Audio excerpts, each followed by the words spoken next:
Christian, welcome. It's so lovely to see you. Thanks so much for having me. Well, it's wonderful. So, listen, tell us before we begin and before we go into, I've got a lot of questions, but before we do that, tell us a bit about your own personal journey. How did you get involved in serendipity and purpose driven leadership?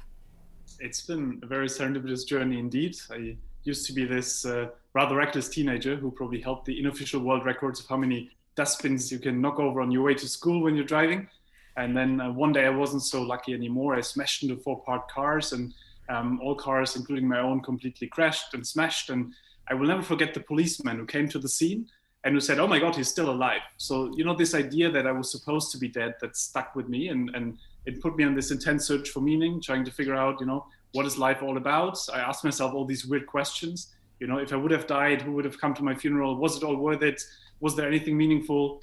And I started reading this wonderful book, which is highly recommended. It's Man's Search for Meaning by Viktor Frankl, which is all about this idea of how do we find meaning in the toughest of circumstances. And so what I realized when reading it was, hey, well, what I enjoy doing the most is connecting people, connecting ideas, seeing how that all fits together. And so I started out as community builder, then company builder and entrepreneur, social entrepreneur, and then later as researcher. And what I found fascinating is that the most purpose-driven, successful, inspiring people around me, they seem to have something in common, which is that they somehow intuitively cultivate serendipity.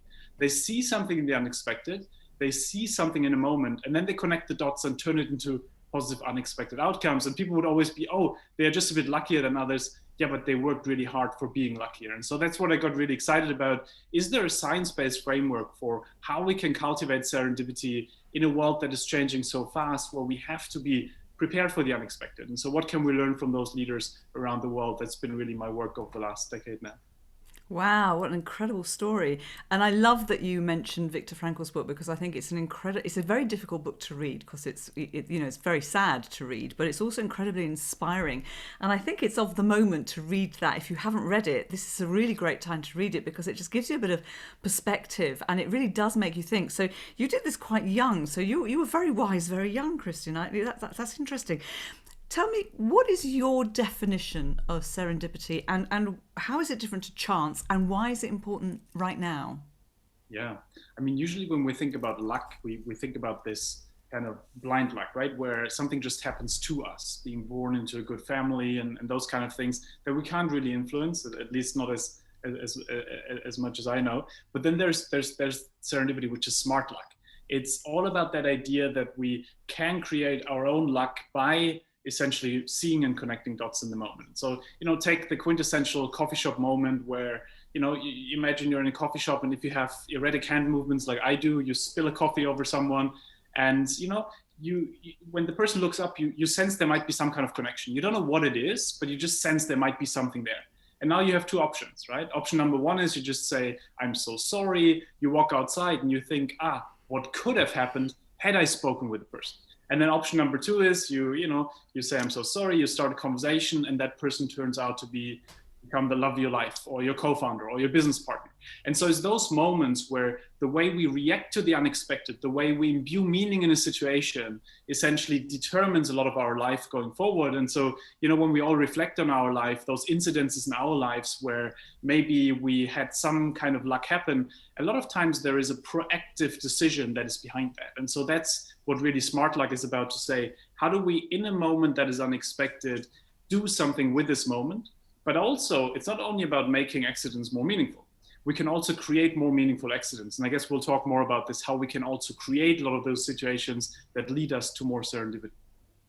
Wow, that's really interesting. Really interesting. I want to know more about how often you spill coffee in coffee shops now. But you're like me, you move your hands. It's obviously it's a European thing, right? Isn't it? You have to speak with your hands. They say about an Italian, if you sit on your hands, they can't talk. So it looks like it's the same for you, Christian. So tell me a little bit more though about serendipity and the mindset, because your book's called The Serendipity Mindset, and I will come back to that in a bit more detail. But so can you actually start thinking in that way? Is it a realization? Is it can you train yourself to think that way? Absolutely. And the exciting thing is we can do that both on the level of individuals, so as an individual leader or, with our employees, and on the level of organization. So it's both an individual skill set and an organizational capability that we can build. And so on the level of individuals, that's a lot around, how do we get rid of the constraints? We all have self-limiting beliefs. We all have those moments, right, where even if we come up with an interesting idea or something, we keep it back for some kind of, everything from imposter syndrome to fear of rejection and other reasons. And so there's really interesting levers we can work on the level of individuals, both psychologically, but also in terms of small practices that allow us to have more of this. And we'll probably talk more about things such as the hook strategy, which I'm a big fan of, that allows us to have more of this on the individual level, but also then on the level of organizations. It's a lot about how do we develop a corporate culture that allows people to have more serendipity to happen. If you think about it, up to 50% of innovations and inventions happen serendipitously. Everything from Viagra to potato washing machines, they essentially happen because people saw something in the moment, did something with it. And, talk about the relevance to the times we live in. I mean, in this kind of fast changing world where we can't plan for 10 years in advance, we have to create this organizational capability that allows us to make the best out of the unexpected. And we just actually finished a study with 45 top CEOs. So essentially we sat down with, people who run companies like MasterCard and other big companies. And we said, what is it that makes you really successful? What is it that you do differently from others? And one of the key aspects that they do differently is that they have some kind of sense of direction, so an approximate purpose where they're going, but then also they have this ability to have open eyes towards the unexpected. There's this idea that it's part of the plan that the unexpected will happen. It's not an imperfection, but rather it's part of the plan. And I think that kind of mindset shift away from the old school leadership style that's all about we have to know everything, we have to control everything, and then it looks as if it is a weakness when the unexpected happens, versus those kind of new leadership styles that are about saying, no, it's part of the plan that the unexpected happens, and we have to create a culture that allows us to make the best out of it. Goodness, that was a masterclass in an answer. There's so many questions I've got as a result of that. Let's see if I can come back to some of the points you made. So you talked about the fact that, we are navigating a very fast changing world. So with that in mind, how can companies and individuals do that and include serendipity in the process?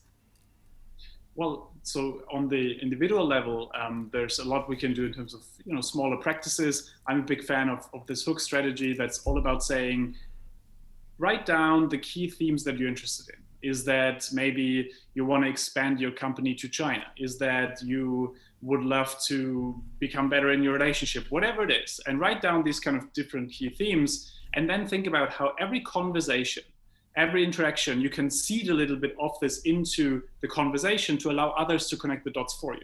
So to give you an example, Ollie Barrett, who's a wonderful entrepreneur in London, if you would ask him this dreaded question, what do you do?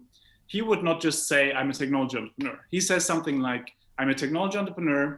I recently started playing the piano, but what I'm really excited about is reading into the philosophy of science. And so what he's doing here is he's giving you 3 potential hooks where you could be like, oh my God, such a coincidence. I recently started hosting piano matinees. You should come by. Oh my God, such a coincidence. My sister is teaching on the philosophy of science. You should come in as a guest speaker. The point here is that instead of pitching to people, instead of saying, this is exactly what I want, we're just seeding small hooks into conversations and allow other people to pick them up or not, and then see essentially what flies and what doesn't. And so we can do that in a lot of different, contexts where it's really about those kind of sentences that we built into conversations. And there's a lot of practices we can do around how we ask questions differently and so on. So that's the individual level. On the organizational level, there's a lot of really exciting practices we can do. And one of my favorites is the project funeral. Or the post-mortem. So essentially, the idea is that usually in companies, when a project doesn't work out, we try to hide it, right? We try to not be responsible for the failed thing. We don't want to be associated with this. So the problem is we don't really learn from each other. And as you can imagine, right, in this fast-changing world, we really need to learn from each other also what doesn't work. So to not always make the same mistakes. But unfortunately, in a lot of companies, that just kind of gets swept under the rug. And so the idea here is to say, how do we incentivize people to actually talk about the things that didn't work, and more importantly, what they learned from them? And so in this case, the idea is that when a project doesn't work, the project manager who's responsible for it presents it in front of project managers from other divisions and reflects on what didn't work and why that was the case. And so in this example of a company I've been working with, they have this window glass. it's essentially, it doesn't reflect the light. It's an amazing technology, but they realized, hey, people won't pay a lot of money for it. So they laid it to rest and they said, you know what, technology was great, but we learned that next time we have to understand the market a bit better. Now, someone in the audience goes like, hey, have you considered what this could mean for solar? Have you considered if you take that technology into a solar context, how much energy that can absorb? And that is how, quote unquote, coincidentally, part of their solar division emerged. Again, nobody saw it coming. People would say it was lucky that this person was in the audience who connected the dots and so on.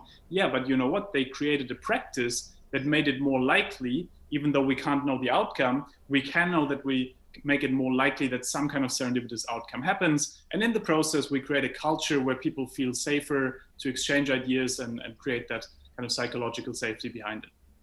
I think that's really clever. I like that. I do like the idea of a project funeral and learning from your failures. I think it's really important. I've never heard it called a project funeral. I've written that down. I shall use that. Would you apply the same logic when something succeeds as well? Would you unwrap it and unpack it and say, why did it succeed? Would you do the same thing, or yes? Well, it's a great question, because I'm actually a big fan of doing a serendipity journal where you write down what were those moments where it worked and what were those moments where it doesn't work, and then both celebrating those kind of things that work, but also really reflecting on what is the pattern behind this. What is it that makes people succeed here because XYZ happens, and what is it that holds them back, and really kind of reflecting on those barriers, both individual barriers, but also organizational barriers. So, I mean, you've talked a lot about innovation, and I can see how this would actually help and build and boost both personal and business innovation. But you also talk about it building resilience. Can you explain how that would work? How you would build resilience using your serendipity mindset? Yeah, that really comes back to the Viktor Frankl idea that, in a way, every situation we can look at from the perspective of, oh my God, life is over. I mean, I had COVID last year, a very severe form of it. It was extremely unpleasant. It was something I can certainly, I think certainly something that has touched a lot of lives in a very negative way. And I think then the question is, we cannot pick that situation. Like, that situation happened, but we can pick our response to it. Like, how do we respond to that situation? And how do we frame the situation in a way that we can still productively have something come out of it, even if in the moment it doesn't feel like it? And so I think one of the things that's come out a lot out of our research is to say, when you look at organizations and individuals, especially in resource-constrained environments. So a lot of my work is in, sub-Saharan Africa, in extreme resource-constrained environments, where we can learn a lot actually from, because they, we talk about budget constraints due to COVID. I mean, imagine you have an eternal budget constraint because you grew up in a low-income context. And so what they do consistently is they, instead of asking, what do you need? Instead of asking, I need this and this resource, this and this budget, they say, what is already here and how can I make the best out of this? And so they go into a new community and they look at a former drug dealer and they say, fantastic. That person will have amazing social capital. That person will be very resourceful. If we can turn them into a teacher, like, the whole community can turn around. They look at an old garage and they see a training center. So it's this idea that, in a way, the more we look at situations from that perspective of reframing and thinking about how could I connect dots differently here, it also helps us then to reframe this kind of ambiguity that's out there and all this anxiety towards something where we can say, well, there might still be something in there that actually can benefit us. And from that perspective, then our anxiety level decreases. It's interesting. I had a lot of conversations recently with psychologists about this, where it's one of these unexpected areas of application where you're saying, oh, wow, it actually really helps with anxiety. And, I come from Germany. We're used to planning things out and mapping everything. And then, life happens and you're like, oh my God, nobody told me. But this mindset is really about saying, no. Like, instead of just being a source of anxiety, uncertainty can actually also be a source of a lot of opportunity. And once we train ourselves to see that, it makes life much more bearable in that sense as well. Fantastic. I love that. So we've touched on this anyway in some of your answers, and you've given us a bit of an insight, but tell me a little bit more about the work you do with companies, specifically around not just innovation, but also meaning and purpose, as we've referred to Frankl, and as we've seen how important it is with regards to serendipity. What work are you doing with companies? How are you helping them to maybe change their cultures? Yeah, so a lot of my work has been focused on that question of how do we integrate purpose across an organization? How do we get away from this big narrative that maybe the CEO talks about and a couple of high-level people. But actually, when I'm the employee coming into the office on Monday morning, I don't feel it. I don't feel how I'm part of this bigger purpose. And so a lot of the work is really around saying, how do we take a bigger purpose, translate that into everything from performance reviews to how we hire, how we promote, and really kind of connect it to the individual purpose of employees. And more importantly, then, how do we create a culture that allows us to have that purpose, have that North Star, and at the same time, an environment where people are consistently incentivized to connect the dots towards what we just talked about, innovation, invention, but also towards having their own meaning develop in that context. And I think that's where it gets really interesting, that when you think about serendipity, it's all about potentiality, right? It's all about what could be. It's all about saying, how can someone thrive within my organizational structure in a way that they feel they're excited to go to work tomorrow morning because they feel there's something there that still can make them become this person that they are, in Goethe's word, capable of becoming. And so a lot of the work is really saying, how do we essentially translate purpose across the organization? How do we build that into corporate culture? But also then, what does that mean for individual mindsets? And what does that mean for how we highlight the right people in terms of, do we celebrate people who, made XYZ revenue and sales figures work, or do we celebrate people who actually really embody what we're talking about? And so I'm actually a big fan of small behavioral changes there, in meetings, asking people, what surprised you last week? And, starting meetings with, hey, it was so surprising for me last week to see XYZ, to really normalize it within companies that actually, hey, it's okay that, some things are emergent and that's part of the plan. And so that's a lot of the work is really around the purpose-driven leadership, and then the piece of, hey, in this fast-changing world, how do we develop the appreciation of the unexpected as a part of what we're doing rather than as a threat that, overwhelms us. This pandemic, in a way, has just, it fits so beautifully in what you talk about. It's just so relevant. How do we navigate it? How do we take it on? How do we think about it differently? Tell me, has the fact that we've all gone virtual into this virtual world, does this help companies to focus on this more easily because we've all accepted it and they can communicate? I think I know the answer to this, but they can communicate more widely and more easily with their staff. Is it helpful when you're working with companies that people are virtual? It's interesting to me. That comes back a lot to the framing question, right? In terms of how, I know a lot of people who are, oh my God, my energy levels are down because I can't meet people in person. And I think that's a big element, right? And at the same time, I love this idea of saying, hey, now Zoom and WebEx and so on, there are private planes. Like, I can go to a customer in Peru within 10 seconds into their living room, right? And before that, it would take me 2 days. And so it's really this idea of reframing and saying, hey, what is in there that really can help us? But I think in terms of serendipity, what's exciting, of course, is that in a more physical world, you can have these water cooler moments, right? Where you go to the office and you grab a coffee and you run into the boss of your boss and they tell you about this new exciting opportunity, and your life can shift every day. And I think that, especially for younger employees, is important to have that idea that everything could happen every day. And I think that was taken away in a way that now you have to schedule meetings with someone and to get somewhere in XYZ. And so something we've been working on with companies is to say, how do we replicate those water cooler moments within organizations virtually? And so there's a lot of approaches such as random coffee trials, where essentially the idea is everyone within the organization gives a time slot once a week or once a month, and then they get randomly paired up with someone within the organization for a half an hour coffee.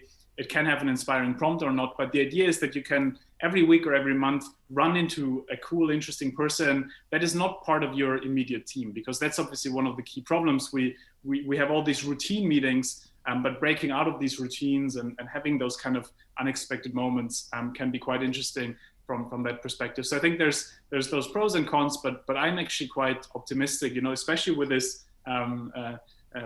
hybrid now, where we can say we can still have our virtual private plane, but at the same time also from time to time check in personally as well. Yeah, I like it, actually. I quite like it because certainly, so many people I've spoken to and I've met who I would never have had conversations with if, people are far more open now to putting the video on and obviously doing their hair and makeup, she says, as she adjusts her hair. So, Christian, there's so much depth that we could go into, and we're rapidly coming to the end. What would you say are the two main thoughts that you would like our listeners to come away with? And it may be something we haven't covered yet, but if we were to say two main things, what would those be?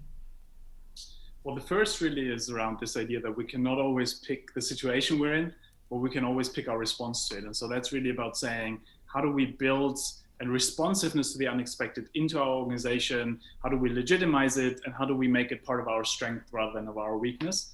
And that's really the first piece. And then the second piece is really around this idea that, the more I've been working with leaders around the world, and especially very senior leaders, the more I'm realizing that, nobody has it all figured out. And I think making that clear and building that into the mechanisms of an organization to say, you know what, there's so much we can plan, and here's an approximate plan, but let's make it part of the plan to adjust this.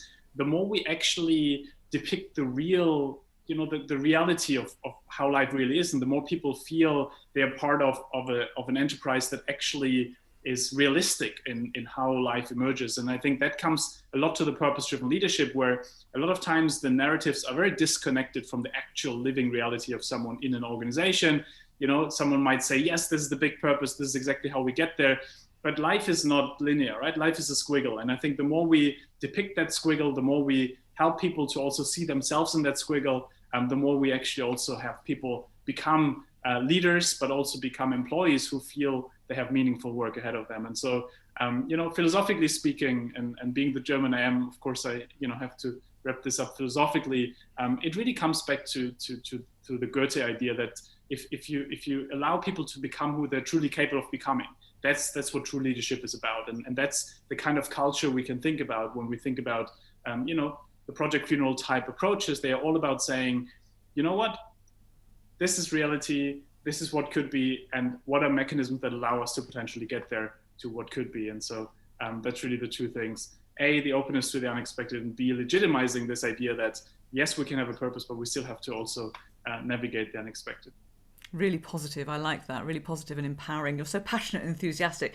And I'm sure that anybody that's listened to this podcast will be thinking, I want to get my hands on that book and learn more, because obviously you will have outlined everything about the serendipity mindset in your book called The Serendipity Mindset.